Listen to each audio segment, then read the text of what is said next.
Olá, o nosso assunto de hoje são as fases do PPRA.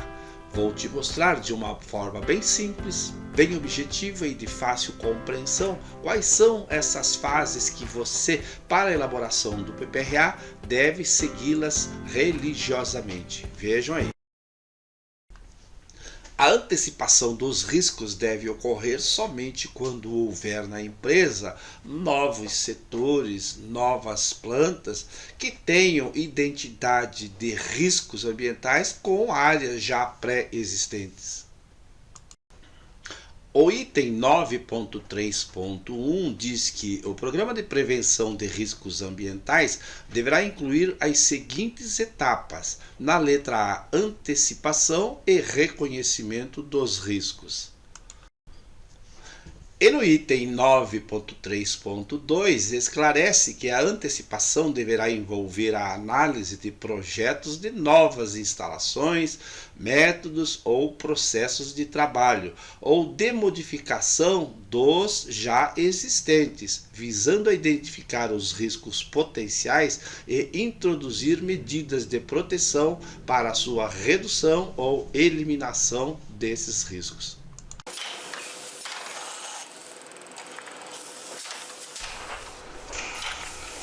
Então, se você já está trabalhando numa empresa em pleno funcionamento, ou você foi recém-admitido numa empresa que tem já tudo funcionando, então você não vai se preocupar com essa fase da antecipação, tá?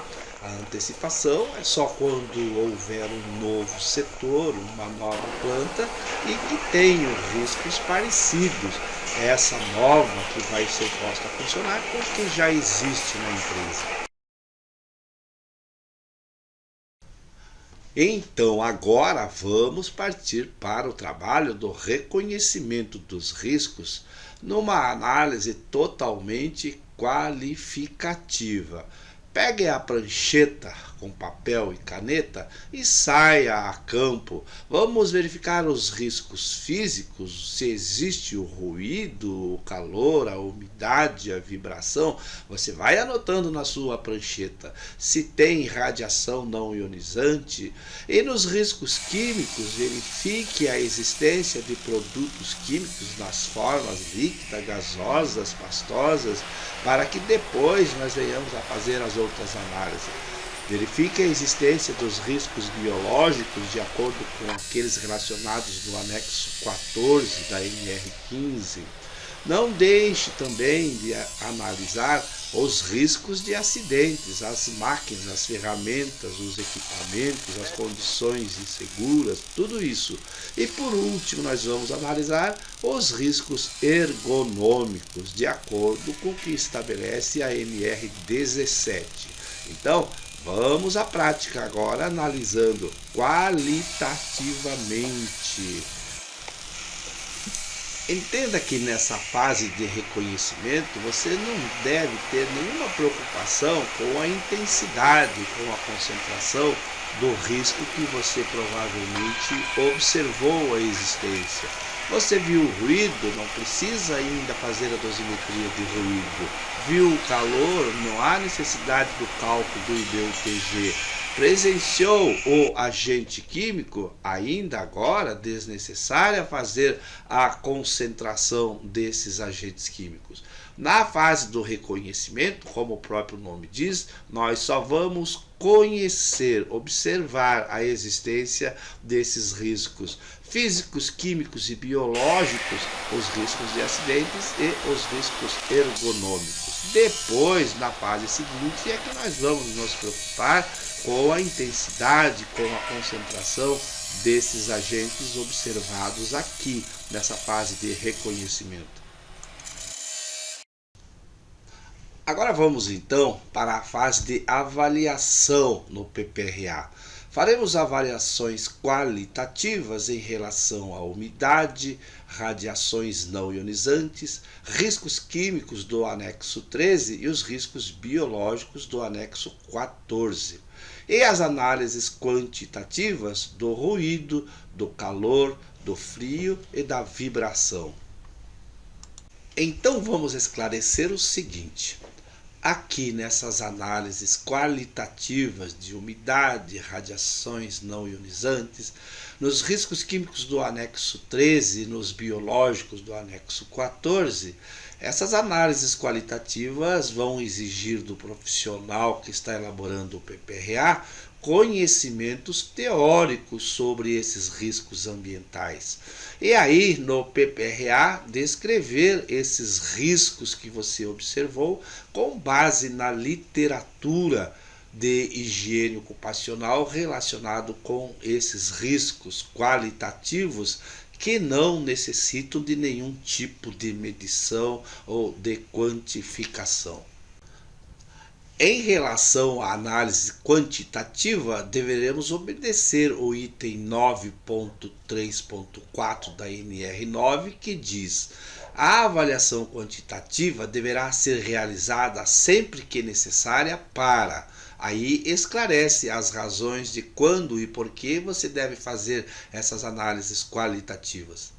A análise qualitativa deverá ser realizada para comprovar o controle da exposição ou a inexistência de riscos identificados na etapa de reconhecimento.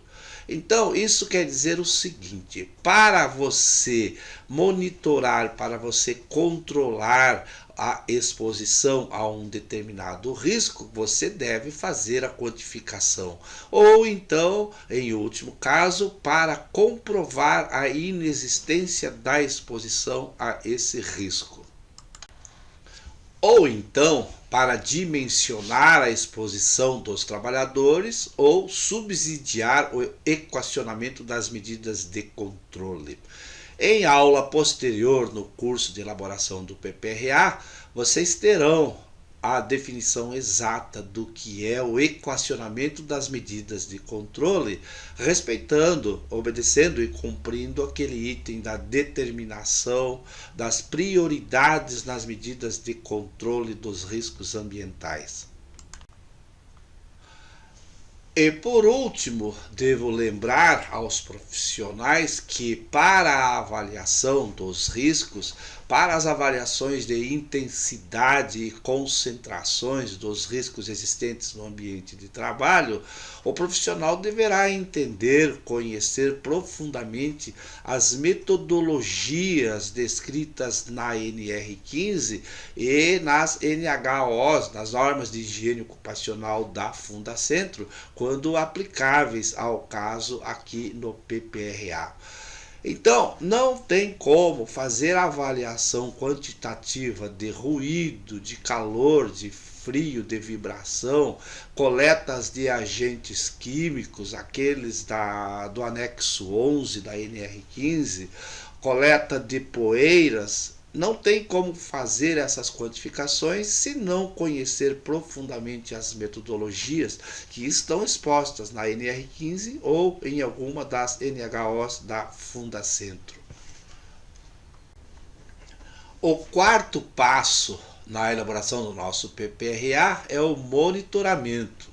Inicialmente vamos fazer o estabelecimento das prioridades. Aí temos uma aula específica para a realização do estabelecimento das prioridades. Significa você dizer o que é que vamos monitorar em primeiro lugar. Quais são os riscos mais iminentes, mais perigosos à saúde e à segurança do trabalhador. E esse monitoramento também pode ser feito, além no ambiente de trabalho, também na saúde do trabalhador, lá no PCMSO. E depois o controle desses riscos, o gerenciamento, é feito lá no ambiente de trabalho, através das medições, das quantificações, das qualificações, conforme já vimos no item anterior. E o último passo do nosso PPRA é a elaboração do cronograma de ações. É onde fazemos o planejamento para a execução de tudo aquilo que nós vamos precisar fazer no futuro dentro da gestão do nosso PPRA. Alguns assuntos, algumas providências podem ser colocadas dentro dessa ação para serem regularizadas no futuro. Mas sempre lembrando de que tudo que é colocado aqui no cronograma de ações, naquilo que se pretende fazer num futuro próximo, se torna um passivo trabalhista. O passivo trabalhista é aquela obrigação que a empresa tem que cumprir dentro do que foi estabelecido aqui no cronograma de ações.